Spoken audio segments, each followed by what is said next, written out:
এ বাজান পিতা মাতার 10 সন্তানের জন্য আমার বন্ধুগণ কেমন কার্যকারী বাবাজি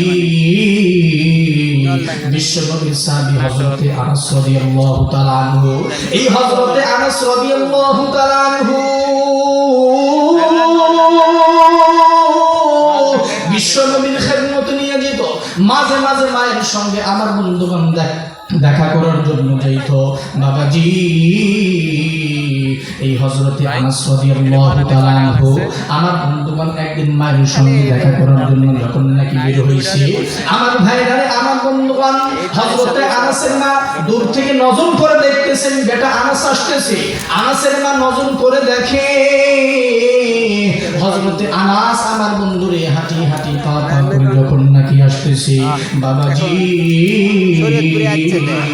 হযরতে আনাসের মা নজর করে দেখে আনাসের মুখটা কেমন জানি শুকনা পেটের পিঠটা কেমন জানি লেগে গেছে বাঁকা হয়ে হাঁটতেছে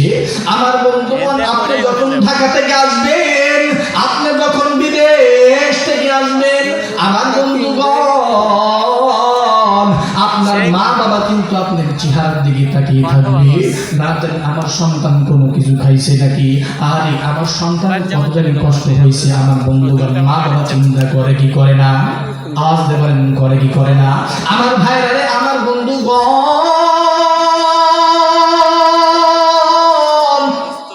হযরতে আনাসের মা নজর করে দেখে আনাসের মুখটা কেমন জানি শুকনা পেট আর পিঠটা কেমন জানি লেগে গেছে আমার বন্ধুগণ কেমন জানি বাঁকা হয়ে হাঁটতেছে বন্ধুগণ হযরতে আনাসের মা আনাসকে ডাক দিয়ে বলে বেটা আনাস তুমি না এইমাত্র নবীর দরবার থেকে আসলা বেটা আনাস তুমি কি কোনো কিছু খাও নাই আমার বন্ধুরে আনাস আল্লাহকে ডাক দিয়ে বলে আল্লাহ আমি এইমাত্র নবীর দরবার থেকে আসলাম ওগো মালিক আমি যদি আমার মাকে বলি না মা আমি কোনো কিছু খাই না তাহলে আমার মা মহিলা মানুষ নবীর বিরুদ্ধে একটা কথা আসবে আসমান আমার বন্ধুগণ আনাস ডাক দিয়ে বলে ওগো আল্লাহ আমার মা যদি আমাকে এটা জিজ্ঞাসা করে গো আমি কথাটা এইভাবে বলবো আমার বন্ধুগণ আনাসের মা জিজ্ঞাসা করতেছে বেটা আনাস তুমি কোনো কিছু খাও নাই বেটা আনাস আনাস ডাক দিয়ে বলে মা গো তুমি যদি আমার পেট দেখো মা তুমি কেঁদে ফেলবা বলে বেটা আনাস তুমি তোমার পেটের ভিতরে কি বেঁধেছো জলদি করে বলো আনাস ডাক দিয়ে বলে মা গো